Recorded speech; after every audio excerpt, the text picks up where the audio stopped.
In this video, we'll look at sets and maps in JavaScript. In JavaScript, sets and maps are built-in objects that allow for the storage and management of collection of values and key value pairs respectively. So we'll first of all look at how to create a set, and then secondly, we'll look at how to create maps in JavaScript. So in order to create a set, I'll just declare a variable, let's say const guess list, and set it to new set and save. So in order to create a set in JavaScript, we use the new set object. So this is what a built-in class or object in JavaScript. So by so doing, I have created an empty set. So in order to add elements to the set, we use the add method. So I write the name of the set, which is guest list. Then with the dot operator, you see that my VS Code is even giving me auto completion of some of the methods and properties I can access on this set created. So in order to add a new element to the set, we use the add method. So I'll just pass in my value of, let's say, Alice, and then I'll add another one again, and then add a value of Bob, add another one again, another value of what? Alice again. Now, one thing you have to note is that what? Sets are unique, okay? Sets are unique. So whenever an element is already added to the set, it will only add it once. It will not add it twice. So since Alice is already part of the set, it will add it only once, but not twice. So when I just console.log my guest list set and go to my terminal, we'll use node to run this quickly. So you see that we have a set of what? Two elements, which is what? Alice and Bob. The reason why we didn't have Alice at the end is that what? Alice is already part of the set. So set creates unique set of what? Value, or the built-in set object creates unique set of what? Values. So when a value is already added, it is only added what? Once. But so we don't have duplicates in it. Now, let's move on and look at how we can check if an element exists in a set using the has method. So I can just come here and say console.log guest list. Then with the dot operator, I'll say has, let's say Alice, for instance, and see what it will print in the terminal. I'll just run my file again quickly and clear my terminal and run the file. So we get what? True, because Alice is part of what? The set. But when I change it to something like, let's say John, let's see what it gives us. Hopefully it gives us what? False. So John is not part of the set. We'll go on and look at how to remove an element from the set using the delete method. So let's say I'll just go ahead and say guest list.add John. Let me just add John quickly, and then upon adding John, when I run my file again, you should expect it to give us true. But I can go ahead and then say guest list dot delete. Then I'll just pass in the value of John, and then I'll just copy this line and paste it down here again for us to see. First of all, let me clear my terminal. So before it will give us true, but after deleting it, it must give us what? False. So let's run our app. So you have true and then what? False. So that's how we can remove or delete an element from a set. Now let's go on and look at how we can loop through or iterate through a set. So I'll just comment all these out. So I have my set here. So when I just console.log the set quickly called guest list, not that, guest list, and then run my file, we'll see the set again.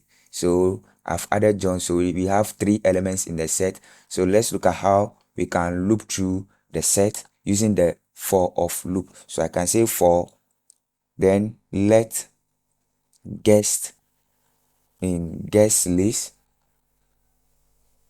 then I'll just what? Console.log the guest. Why is this giving me error? Sorry, I mean to write let here, the let keyword. So we are just looping through, and then we are console.logging the individual elements in the set. When I run my file, let's see what we get. You don't get anything in the console. Sorry, because I use in here instead of off. Sorry for that. Hopefully now when I run my code, we should get that good. So now we get the individual elements printed in the terminal here. So this is how we can loop through a set using what? The for of loop. Now let's move on and look at maps in JavaScript. So the maps are used to store what? Key value pairs. The maps are used to store key value pairs. So let's look at how we can create a map. So I'll just say const maybe phone book, a map of phone book, and set it to new map. So it is a class in JavaScript, a built-in class or object in JavaScript. So we use the new keyword to what? Instantiate it. So by so doing, I have created a map of what? Phone book, and then I can add elements to this map using the set method. So in order to add elements to the map, we use the set method. So I'll just write phone book dot set.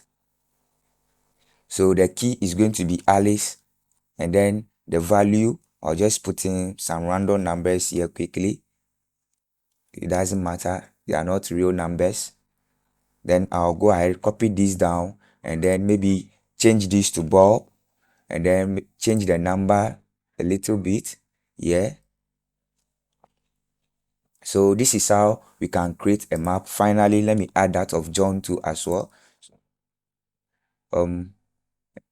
Then change these numbers here quickly. Good. So this is a map that we have created. Now I'll just go ahead and then console.log the map, which is what? Phone book, for us to see.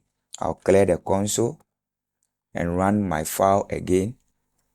So we get this map object printed in our terminal. So this is how we can create a map and then add elements to the map. Now let's look at how to retrieve or get an element from the map. So I'll just come down here. First of all, comment this out and say console.log phonebook.get. So we use the get method, and then we pass in our key. So I'll just say Alice here, and then I'll clear the terminal quickly and run my file again. Hopefully we get the value. So we use the key to access the value of what? That corresponding key. Now when you try accessing a value that is not defined, let's say I'll just put Charlie here. Sorry that we didn't ask. So we are trying to get the value of Charlie. We get what? Undefined, because Charlie is not part of what? The map object. So you should take note of that. Now let's move on and look at how we can check if an element exists in our map. So using the hash keyword. So I'll just say console.log phonebook.hash. Let's say, let me pass in a key of, let me use Bob this time, and run my file again. Let's see what we get. We get what? True. But when I put something else, like let's say Sarah here, and run my file, you know what you will get? We'll get what? False, because Sarah is not part of our object. Now let's move on and look at how we can delete or remove an element from the map using the delete method. So I'll just say console.log phonebook.delete. I'll just pass in that of John. I will not console.log it because it will not return any value to us. So we will not get anything in the console. And then I'll just go ahead after deleting. I'll just go ahead and then try checking for if John is in the map for us. Yeah, so I'll just change this Sarah to John quickly. And you know what we should get. I'll clear my terminal and run the code with node. So we get what? False, because you have deleted John. Initially it was a part of the object, but since you have deleted it, we now get what? False. Now let's look at how we can loop through a map object in JavaScript. So I'll just comment all this out, and using, first of all, let's look at how we can loop through only the keys. So we say for let name, or probably let me just use key. So let's look at how we can loop through only the keys. Key of phone book dot keys, yeah. I'll just console.log what the key and save. So when I go ahead, clear my terminal and run my file again, hopefully we see what the keys printed in our terminal. So this is how we can loop through the keys, only the keys of a map object. We'll continue and look at how we can loop through the values. So for, I'll say let value of phone book dot values,